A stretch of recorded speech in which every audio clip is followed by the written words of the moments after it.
What if the secrets of Atlantis weren't lost underwater but hidden in plain sight? We're about to explore Atlantis in a way that you've never seen before through the eyes of secret societies and occult knowledge, and we'll hear from a 33rd degree Freemason who reveals a shocking claim that Atlantis isn't just a sunken city, but that it contains a hidden code. And by the end of this video, we'll decode these secrets and finally discover the true location of Atlantis. Some people claim Atlantis was a technologically advanced civilization with knowledge and technology beyond our understanding, and there are even theories that Atlanteans mastered crystal energy, and in New Age circles, Atlantis is sometimes thought of as not only a physical place, but also existing in a higher dimension or parallel universe. The question is, was Atlantis a real place, or just a story? Or is it actually a code for something else entirely? And if it is a code, what secrets could it unlock about our universe and our place within it? Remember to like and subscribe. My channel is about raising consciousness to create a new world, and when you hit the like button, it helps spread this information, so take a second to hit it now. Also, make sure that you follow my podcast on Spotify called Dawn of the New Earth. Over 2 millennia ago, Plato told the world about Atlantis. In his works, the Timaeus and Critias, he describes Atlantis as a powerful empire that existed 9,000 years before his time, which would make Atlantis around 9,600 BCE. Now, this empire allegedly waged war with the Athenians. Plato described Atlantis as an island paradise rich in resources and advanced technology, governed peacefully by 10 kings. But as Atlantis reached the height of its power, it became morally corrupt, and because of this, Zeus decided to punish them. Plato wrote, "There occurred violent earthquakes and floods, and in a single day and night, the island of Atlantis disappeared and was sunk beneath the sea." But was Atlantis a real place, or just a cautionary tale, or was it something more than that? Something that Plato felt needed to be concealed within his story, a deeper hidden knowledge? Well, this mystery has fascinated not just historians, but also those drawn to the mystical and secretive realms of thought, including secret societies and the occult.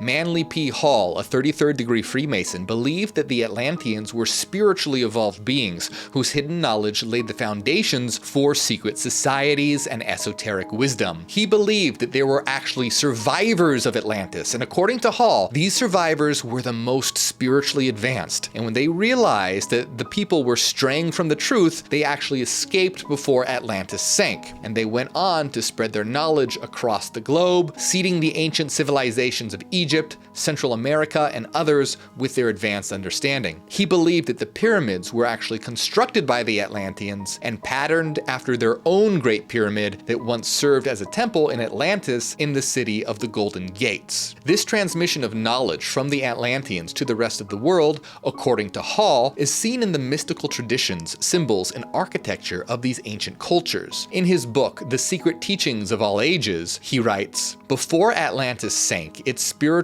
illumined initiates who realized that their land was doomed because it had departed from the path of light, withdrew from the ill-fated continent. Carrying with them the sacred and secret doctrine, these Atlanteans established themselves in Egypt, where they became its first divine rulers. Nearly all the great cosmologic myths forming the foundations of the various sacred books of the world are based upon the Atlantean mystery rituals." However, Manly P. Hall also believed that the story of Atlantis was more than just a historical account, and that it contained a hidden code, a secret message. But what exactly is that secret message? We'll be exploring that in just a minute. But first, let's turn our attention to Helena Blavatsky, a Russian philosopher and the co-founder of the esoteric religious movement known as the Theosophical Society. Theosophy is an occult spiritual movement that explores the underlying unity of the world's religions, emphasizing mystical and esoteric knowledge. Their motto is, "There is no religion higher than truth." Blavatsky was fascinated by Atlantis, and she explored it in depth in her 1888 book, The Secret Doctrine. Her ideas about Atlantis were tied to her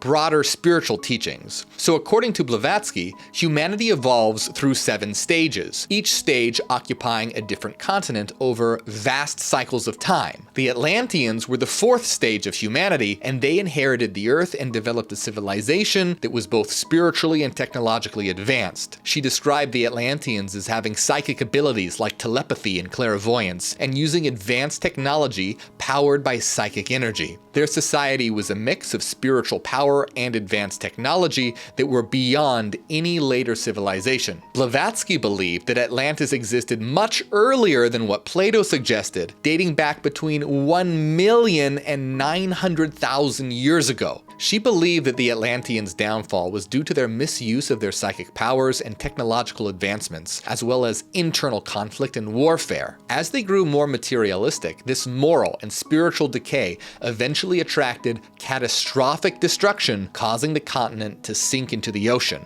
According to Blavatsky, this disaster was both a physical and spiritual cleanse, setting the stage for the fifth phase of human evolution. So for Blavatsky, Atlantis represented a crucial phase in the spiritual evolution of humanity and also reflected her belief in a cyclical pattern of history where human progress rises and falls in various stages across eons. Now, despite the lack of evidence for her claims about Atlantis, her writings have been a strong influence on modern esoteric and New Age thinking. Edgar Cayce, often called the Sleeping Prophet, was a famous American clairvoyant who was likely influenced by Theosophy and Helena Blavatsky's teachings.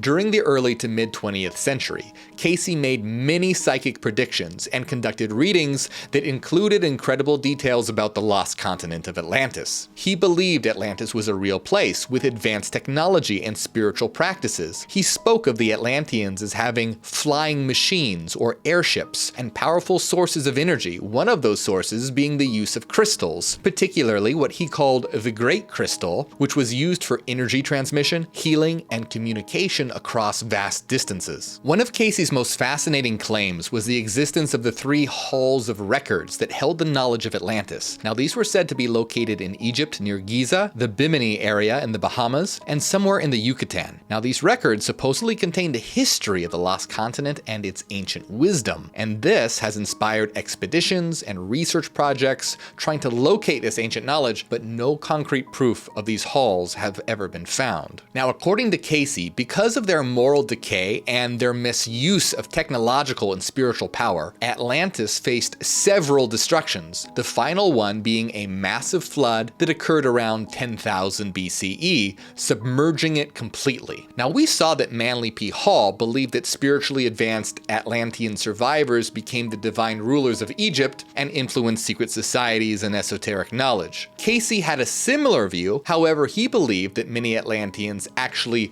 reincarnated in ancient Egypt, and in these new bodies, they aided in the rise of the Egyptian civilization by transferring their knowledge and technology. But a question you might be wondering is, how did Cayce claim to know so much about Atlantis? Well, this brings us to the idea of the Akashic Records. What are the Akashic Records? The Akashic Records is an idea rooted in Theosophy, and it's claimed that they contain the information of every event, every thought, every word, emotion, and intention that has ever occurred or will occur across all forms of life, not just humans. Theosophists believe that these records are stored in a non-physical realm known as the mental plane. Now, this plane is thought to exist beyond our physical reality. The records themselves are said to be encoded vibrationally into the very fabric of space, making them accessible in certain spiritual states of consciousness. Interestingly, some have suggested that the Akashic Records act like how a hologram encodes information, and that discoveries in quantum mechanics, such as wave-particle duality and quantum entanglement, could be pointing towards the existence of this underlying vibrational mental domain that connects all existence. So Cayce's method for exploring past civilizations and lifetimes, like Atlantis, involved what he called life readings. In these sessions, he would go into a trance, which, according to him and his followers, allowed him to tap into the universal knowledge of the Akashic Records. But was Atlantis a real place, and where exactly is it located? Well, both Cayce and Blavatsky believe that it was located in the Atlantic Ocean. Cayce said that Atlantis stretched from the Gulf of Mexico to Gibraltar. This area includes the Strait of Gibraltar, historically known as the Pillars of Hercules. Now, this is a location that Plato also mentioned as being near Atlantis, so this further supports the theory that it was in the Atlantic. But Cayce actually predicted that Atlantis would rise again. He mentioned specific dates and locations, and where evidence of Atlantis would become apparent. One of the most cited predictions is that the rise of Atlantis would start near the Bimini Island in the Bahamas. Cayce predicted that in 1968 or 1969, the rising of Atlantis would become a significant event. So was he right? did anything happen during those years? Well, in 1968, a formation known as the Bimini Road, or Bimini Wall, was discovered underwater near the island. Some of Cayce's followers believed this formation to be part of Atlantis, seeing it as evidence supporting his prediction, although mainstream scientists and archaeologists are skeptical. They generally consider the Bimini Road to be a natural formation and are not convinced about the existence of Atlantis in the Atlantic. So while the idea that Atlantis is located in the Atlantic matches Plato's description, there's a lack of archaeological evidence to support its existence. Another popular theory suggests that Atlantis could be connected to the ancient Minoan civilization, which thrived on the islands of Crete in the Aegean Sea. The Minoans, who lived from around 2000 to 1100 BCE, were a highly advanced society known for their elaborate palaces and sophisticated social structure. And around 1600 BCE, the Thera volcano erupted in one of the most massive volcano events of the last few thousand years. This catastrophic eruption destroyed a Minoan settlement and caused earthquakes and tsunamis. Some historians believe that the dramatic tales of this volcanic disaster were handed down over generations and eventually inspired the legend of Atlantis. Another interesting theory traces the Atlantis legend back to prehistoric times, specifically to a catastrophic flood in the Black Sea area around 5600 BCE. Rising sea levels broke through a natural dam that caused a massive flood as salt water rushed into what was then a freshwater Black Sea. This sudden flood could have destroyed many early coastal communities, and stories of this disaster could have been passed down through the ages. Similar stories of great floods exist in various cultures across the world, including the biblical story of Noah's Ark and the Sumerian epic of Gilgamesh. In these stories, floods are depicted as acts of gods intended to purge corruption and renew the world. Sound familiar? Much like Atlantis, where a flourishing civilization is suddenly wiped out by water. This theory posits that Atlantis might be related to these ancient flood stories, representing a powerful symbol of catastrophic change and the opportunity for renewal. A more controversial theory claims that Atlantis was actually Antarctica. It claims that before Antarctica was covered in ice, it might have been home to an ancient civilization. And another set of theories suggests that the real Atlantis was actually in the Americas, comparing Plato's description to the ancient civilizations of South and Central America. But these theories tend to stretch the limits of existing evidence to make it align with the story of Atlantis. Now, while these are all interesting stories, most of these ideas typically lean on a mix of ancient texts, speculation, and a generous dose of imagination, often without the support of any concrete archaeological evidence. But what if there was more to the story of Atlantis than meets the eye? What if it holds a secret code about the true nature of existence? Well, that's exactly what Manly P. Hall proposed, and in his book, he writes that Atlantis may not have been just a historical place, but that it intended to convey deeper truths about the universe and human existence. Hall argued that the story of Atlantis can be seen as a symbolic framework reflecting the complex structure of all reality. Could the legendary story of Atlantis contain a blueprint of cosmic truths hidden in plain sight? See, Plato, who originally put forward the story of Atlantis, was highly influenced by the secret cult of the Pythagoreans. This group, followers of Pythagoras, believed in reincarnation, the immortality of the soul, and that this is a mathematical reality. Their beliefs were somewhat similar to modern simulation theory that posits that our world is actually running on an underlying code. The Pythagoreans believed that all reality is mathematical and that all things could be explained in terms of numbers and their relationships. Manly P. Hall draws attention to the 10 kings of Atlantis and claims that they symbolically represent the Pythagorean concept of the tetractys. The tetractys was worshipped by the Pythagoreans, and it's a symbolic arrangement of the numbers 1 to 10 that represent the mathematical foundation of all reality. These numbers represent the dynamic balance of the cosmos and the mathematical nature that underlies everything. The number 1 symbolizes the unity and source of all numbers and reflects a divine order governing the universe. In other words, these 10 kings represent the foundational numbers that rule reality. So in Hall's interpretation, the geography of Atlantis, with its 10 islands governed by the 10 kings, represents the structure of reality itself. The sinking of Atlantis, in Hall's view, can be seen as a metaphor for the spiritual descent or fall of consciousness into the material, impermanent world. Now, this process is not meant to be depicted as a tragedy, but rather as a necessary phase in the soul's evolutionary journey, a descent or fall that makes possible an ascent or rise or evolution. So according to Hall, the fall of Atlantis is similar to the biblical story of the fall of man, where Adam and Eve are kicked out of the Garden of Eden. Hall believes that they both signify a transition from a state of spiritual unity and clarity to one of material entanglement and ignorance, setting the stage for a journey back to enlightenment. So while some believe that Atlantis was a real place, and others view it as a purely fictional tale meant to convey philosophical ideas, Manly P. Hall believed it was a real place, but that parts of the story were symbolic. See, Plato often used fictional elements, including characters and stories, to explore and convey his philosophical ideas. For example, one of his most famous characters is Socrates. Now, Socrates was a real person, but Plato's portrayal of him is not strictly accurate. Instead, Plato made up stories about him that never happened to get across philosophical ideas. The question is, did Plato do the same thing with Atlantis? Did he use a real place but add fictional elements in it to represent his philosophy? Now, in the case of Socrates, there is historical evidence to confirm his existence outside of Plato's stories. Socrates didn't leave any writings of his own, but his life and philosophy are described by others, including Xenophon, a historian, and Aristophanes, a playwright. So, in this case, evidence shows that Plato's Socrates is both a real person and a fictionalized vehicle for Plato's ideas. But the story of Atlantis is different because there are no external historical accounts or evidence to verify its existence. Unlike Socrates, whose reality is confirmed by multiple sources, Atlantis' reality rests completely on Plato's story. Now, the detailed and vivid descriptions of Atlantis have led some to speculate about its basis in real events or places, such as natural disasters that might have inspired the tale, or actual societies that could have served as models for the advanced civilization that Plato described.